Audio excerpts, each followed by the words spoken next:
ఒక రాజ్యాంగబద్ధమైనటువంటి పదవిలో ఉండి రాజ్యాంగాన్నే ఉల్లంఘిస్తూ ఎంసీసీ 13, 27ని ప్రధానంగా మరి ఉన్న ఈ రాష్ట్ర వ్యాప్తంగా గ్రామ పంచాయతీలు ఎన్నికలు జరుగుతున్న నేపథ్యంలో ఎన్నికల కోడ్ను ఉల్లంఘించి స్వయంగా ఒక ముఖ్యమంత్రి రాజ్యాంగ పదవిలో ఉండి రాజ్యాంగబద్ధంగా పదవిని అనుభవిస్తూ ఎన్నికల కోడ్ను ఈ యొక్క నియమావళిని పాటించాలనేటువంటి కనీస సోయి ఉందా లేదా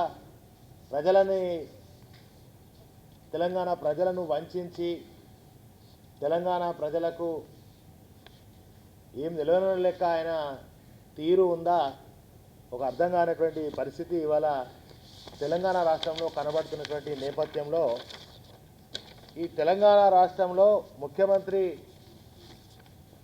పర్యటన విజయోత్సవాల పేరిట పర్యటన జరుపుతున్నటువంటి నేపథ్యంలో మరి ప్రజాపాలన విజయోత్సవాలని పెట్టుకొని తెలంగాణ రాష్ట్ర వ్యాప్తంగా తిరగడానికి ఆయన కార్యక్రమాలు పెట్టుకున్నాడు. చాలా సంతోషం. అదే 2 ఏళ్ళు ఆయన ప్రభుత్వంలోకి వచ్చి అధికారంలోకి వచ్చి 2 ఏళ్ళు అవుతున్నటువంటి సందర్భంలో తను మరి ప్రజాపాలన పేరిట విజయోత్సవాలు చేసుకోవచ్చు, ఆయన ఏదైనా చేయొచ్చు. ఆయన ముఖ్యమంత్రిగా ఈ రాష్ట్రంలో ఆయన ఇష్టం, ఆయనను ఎవరు వద్దంటలేరు. విజయోత్సవాలు జరుపుకోవడంలో బీఆర్ఎస్ పార్టీకి ఎలాంటి అభ్యంతరం లేదు.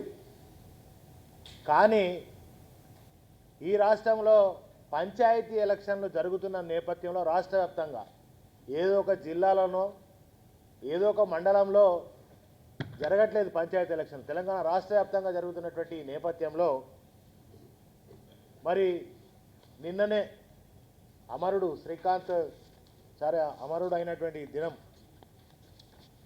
సర్దార్ సర్వాయి పాపన్న ఆ ప్రాంతం నుంచి కొట్లాడినటువంటి ఆ ప్రాంతానికి కరీంనగర్ జిల్లాకు రేవంత్ రెడ్డి గారు రావడం, మరి ఈ నేపథ్యంలో వారు అది ఎన్నికల ప్రచార సభనే తలపిస్తూ ఉంది. యాక్చువల్గా గత నెల 26 నుంచి ఈ రాష్ట్రంలో ఎన్నికల కోడ్ అమలవుతుంది.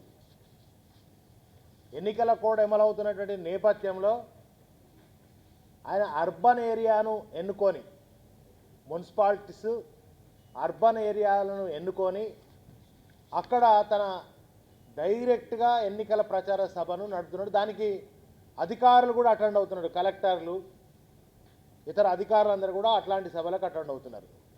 మరి ఇవాళ నిన్న హుస్నాబాద్లో జరిగినటువంటి దాంట్లో కూడా మరి గ్రామీణ ప్రాంతాల నుంచి ప్రజలను స్కూల్ పిల్లలను కూడా తరలిస్తూ ఉన్నారు. నువ్వు అర్బన్ దాంట్లో నీ ఎన్నికల ప్రచారం పెట్టుకున్నావా, ప్రజాపాలన విజయోత్సవాలు పెట్టుకున్నావా, పెట్టుకోండి, అభ్యంతరం లేదని మళ్ళొక్కసారి కూడా చెప్తున్నాం.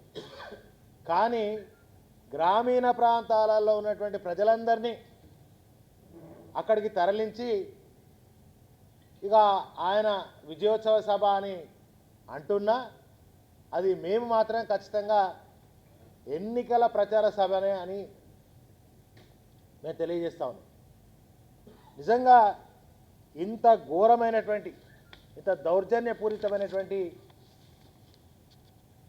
తెలంగాణ రాష్ట్రంలో పాలన కొనసాగుతున్నటువంటి నేపథ్యంలో మరి రేవంత్ రెడ్డి గారికి ఎన్నికల కోడ్ వర్తించదా?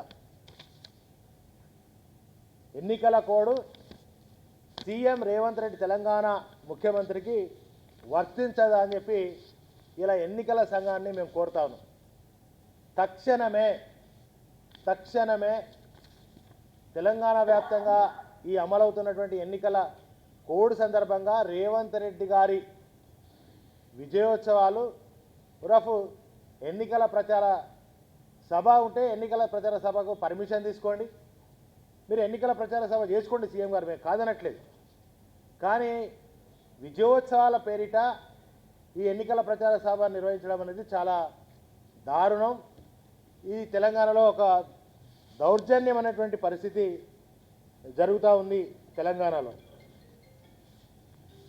కనుక ఈ టూర్ విజయోత్సవాల పేరిట టూర్ కొనసాగుతూ ఉంది. ఈ సందర్భంగా మరి ఎన్నికల కమిషన్కు నియమాలు ఉన్నాయి. దానికి అనుకూలంగా ప్రభుత్వం ఆ నియమాలను సూచించాలి. ఎన్నికల అధికారికి మేము విజ్ఞప్తి చేస్తాం. దీని తరఫున బీఆర్ఎస్ పార్టీ పక్షాన కూడా రేవంత్ రెడ్డి గారి మీదుగా మేము ఎన్నికల కమిషన్కి విజ్ఞప్తి చేస్తున్నాం. మేము వారి మీద ఫిర్యాదు కూడా మా పార్టీ పక్షాన చేస్తాం. అంతేకాకుండా మరి ఈ ఫేర్ అండ్ ఫ్రీ ఎన్నికల సభ, ఇది విజయోత్సవ సభ, ఇది ఫేర్ అండ్ ఫ్రీ. ఎందుకంటే వాళ్ళ ఎన్నిక పార్టీ నుంచి ఖర్చు పెట్టుకోవాల్సిన అవసరం లేదు. ప్రభుత్వమే నిధులతోటి ప్రజాధనంతో, ఇవాళ ప్రజాధనంతో రేవంత్ రెడ్డి గారు విజయోత్సవాల పేరిట ఎన్నికల సభలు చాలా సంతోషంగా నిర్వహించుకుంటున్న దాన్ని మేము ఖండిస్తూ ఉన్నాం. తెలంగాణ రాష్ట్రంలో ఎన్నికల కమిషన్ ఉందా లేదా, దానికి ఒక నియమం ఉందా లేదా, మరి రాజ్యాంగబద్ధంగా సీఎం గారు ఆ పదవిలో ఉండి మరి తనకు తెలుసా తెలియదా, ఈ మాత్రం కూడా తెలంగాణ రాష్ట్రంలో ఎన్నికలు జరుగుతున్నాయి, ఈ రకంగా పోవచ్చా తెలియదా, లేదంటే దౌర్జన్యంగా ఈ వ్యవహారం చేస్తున్నాడా అని చెప్పి నేను సీఎం గారిని అడుగుతా ఉన్నా. వెంటనే ఈ యొక్క రేవంత్ రెడ్డి గారు నిర్వహిస్తున్నటువంటి ఈ విజయోత్సవాలను వెంటనే నిలిపివేయాలని, ఆపివేయాలని మేము కోరుతా ఉన్నాం ఎన్నికల కమిషన్. అంతేకాకుండా మరి ఈ విజయోత్సవాలని ఏదైతే చెప్తున్నాడో రేవంత్ రెడ్డి గారు, ఓకే విజయోత్సవాలు దేనికి చేయాలి, 2000 కేసీఆర్ గారు ఇస్తే నేను 4000 ఇస్తాను అన్నావు కదా. ఈ రాష్ట్రంలో ఒక్కరికైనా 4000 ఇచ్చినావా? అంటే 4000 ఎగ్గొట్టినందుకు విజయోత్సవాలు చేస్తున్నావా? మా మహిళలకు, అక్కజనుల 18 నిండినటువంటి మా మహిళా చెల్లెళ్లకు, సోదరిమణులందరికీ కూడా 2500 కుటుంబంలో ఎంతమంది మహిళలు ఉంటే అంతమందికి ఇస్తానన్నావు కదా. అది ఎగ్గొట్టినందుకు ఈ విజయోత్సవాలు జరుపుతున్నావా? ఆడబిడ్డకు తెలంగాణలో కేసీఆర్ గారు 1 లక్ష రూపాయలు ఇస్తే దానికి కలిపి అదనంగా తులం బంగారం ఇస్తా అని అది ఇవ్వనందుకు, అది ఎగ్గొట్టినందుకు ఇలా విజయోత్సవాలు జరుపుతున్నారా? రుణమాఫీ 40% ఇచ్చి చేతులు ఎత్తేసినందుకు ఇవాళ విజయోత్సవాలు చేస్తున్నారా? రుణమాఫీ, బోనస్, రైతు బంధు ఇవన్నీ కూడా ఎగ్గొట్టినందుకు, ఇవన్నీ ఇవ్వనందుకు మీరు ఈ యొక్క విజయోత్సవాలు చేస్తూ ఉన్నారు. ఎందుకు చేస్తూ ఉన్నారు విజయోత్సవాలు? ఏం సాధించారని తెలంగాణ ప్రజలకు మీరు ఇచ్చినటువంటి 420 హామీలు, మా నిరుద్యోగులకు నిరుద్యోగ భృతి ఇచ్చిండ్రా? అందుకేనా ఈ విజయోత్సవాలు? అంతేకాకుండా 2 లక్షల ఉద్యోగాలు వచ్చే డిసెంబర్లో 1 ఇయర్ లోపు ఇస్తామని మా నిరుద్యోగ వ్యవస్థను మోసం చేసినందుక ఈ యొక్క విజయోత్సవాలు? ఎందుకు చేస్తారు అసలు విజయోత్సవాలు? ఎందుకు చేస్తూ ఉన్నారు? ఏం సాధించారు? తెలంగాణ ప్రజలకు ఏం చేసిరని సాధిస్తూ ఉన్నారు? ఎన్నికలు రాగానే మీరన్న రైతు భరోసా అయితే ఇప్పటివరకు పడలేదు ఒక్కరికి కూడా. ఎన్నికలు రాగానే ఇందిరమ్మ చీరలు గుర్తుకొస్తాయి. అది ఎన్నికలు ఎక్కడుంటే అక్కడనే గుర్తుకొస్తాయి. ఇవాళ ఇప్పుడు మా చొప్పదండి మున్సిపాలిటీ ఉన్న తెలంగాణ రాష్ట్రంలో మున్సిపల్ అర్బన్ ఏరియాలో ఇందిరమ్మ చీర అనేది ఒక్కటి కూడా ఇప్పటివరకు ఒక మహిళకు పంచలేదు. ఎక్కడైతే ఇప్పుడు స్థానిక సంస్థల సర్పంచ్ ఎన్నికలు అవుతున్నాయో అక్కడనే అది కూడా కొద్దిమందికే బతుకమ్మ చీరలు బంద్ చేసి ఇవాళ ఇందిరమ్మ చీర పేరిట 2 ఏళ్ల తర్వాత ఒక్కసారి ఆ దౌర్భాగ్య పరిస్థితి జరిగింది. సో మా ఆడబిడ్డలకు, చదువుకునేటువంటి పిల్లలందరికీ స్కూటీలు ఇవ్వకుండా ఆ వాగ్దానాన్ని ఎగ్గొట్టినందుక ఇవన్నీ కూడా 100 రోజుల లోపే, నిన్నెవరు అడగలేదు ఎప్పుడు చేస్తావని, 100 రోజుల లోపే ఇవన్నీ ఇస్తా అని ఇవ్వకుండా 2 ఏళ్ళు తాత్సారం చేసి దాదాపు 600-700 రోజులైనా ఇప్పటివరకు ఇవ్వకుండా మళ్ళీ వీటి పేరిట ఎన్నికలు ఉన్నాయి కనుక ఏదో ఒక పేరిట మళ్ళీ ప్రజలను మోసం చేసేదానికి ఇవన్నీ కూడా విజయోత్సవాల పేరిట ఇవాళ జరుగుతూ ఉన్నది. మా విద్యార్థులు రోడ్డు మీదకి వచ్చి కూర్చుంటా ఉన్నారు. ఫీజు రీఎంబర్స్ ఇయ్యక మా పిల్లలు విద్యార్థులు రోడ్డు మీదకి వచ్చి పురుగుల అన్నం పెడతా ఉన్నారు. పురుగుల అన్నం తినలేక వసతులు లేక ఆత్మహత్యలు చేసుకుంటారు మా గురుకుల విద్యార్థి పాఠశాల. గతంలో ఎవరెస్ట్ శిఖరాన్ని ఎక్కితే ఇప్పుడేమో ఈ పరిస్థితి కాంగ్రెస్ ప్రభుత్వం రాగానే, రేవంత్ రెడ్డి సర్కార్ రాగానే హాస్టల్ ఖతమైపోయినాయి. అంటే ఇవన్నీ ఒకసారి తెలంగాణ ప్రజలారా మళ్ళీ మనల్ని మోసం చేయడానికి విజయోత్సవాల పేరిట మన దగ్గరికి రేవంత్ రెడ్డి బయలుదేరిండ్రు కనుక మనం చాలా జాగ్రత్తగా ఆలోచన చేయాలి. మేమైతే ఎన్నికల కమిషన్కు ప్రత్యేకంగా విజ్ఞప్తి చేస్తూ ఉన్నాం. మా పార్టీ తరఫున మీకు ఫిర్యాదు కూడా చేస్తాం. తక్షణమే రేవంత్ రెడ్డి గారి ఈ విజయోత్సవ కార్యక్రమాలను నిలిపివేయాలని బీఆర్ఎస్ పార్టీ డిమాండ్ చేస్తూ ఉన్నది.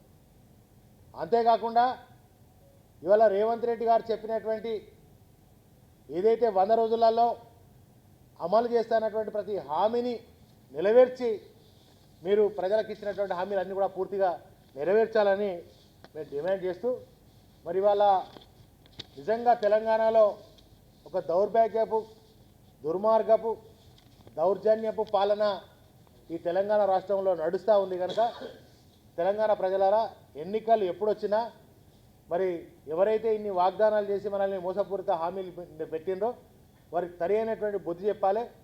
గతంలో ఇదే గాంధీజీ కలలు కన్న గ్రామ స్వరాజ్యాన్ని సుస్థిరం చేయడం కోసం దేశంలో నంబర్ 1 స్థానాన్ని కేసీఆర్ గారు చేశారు. ప్రతి పల్లె ఇవాళ ఒక పల్లెలో ₹1 అంటే ₹1 కూడా ఇవ్వలే, అభివృద్ధి జరగలే. గతంలో ఉన్నటువంటి చెట్లు నరికేస్తాను, అన్నీ పడవ పడేసారు. గ్రామ పంచాయతీలో పారిశుద్ధ్యం లేదు, మంచినీళ్ళు సరిగా లేవు, వీధి లైట్లు లేవు. గతంలో టీఆర్ఎస్ ప్రభుత్వం కేసీఆర్ ముఖ్యమంత్రి ఉన్నప్పుడు అభివృద్ధి తప్ప ఇప్పుడు ₹1 కూడా నిధులు రాలే, అభివృద్ధి జరగట్లేదు. ఇవన్నిటికీ కారణం మరి రేవంత్ రెడ్డి గారి ప్రభుత్వం కనుక వాళ్ళు చెప్పేదేమో వాళ్ళ మాటలు కోటలు దాటుతూ ఉంటాయి, మరి వాళ్ళ గడప దాటది వాళ్ళ పనితనం కనుక ఇవన్నీ కూడా ప్రజలందరూ గమనించాలని మరొకసారి ఎన్నికల సంఘానికి మా విజ్ఞప్తి, మా రిక్వెస్ట్ ఏంటంటే ఏది ప్రజాధనంతో మరి వారు చేస్తున్నటువంటి విజయోత్సవాలు వీటిని ఎన్నికల కోడ్ కింద తీసుకొని వెంటనే వాటిని నిలుపుదల చేయాలని మా యొక్క విజ్ఞప్తి చేస్తాం. Thank you.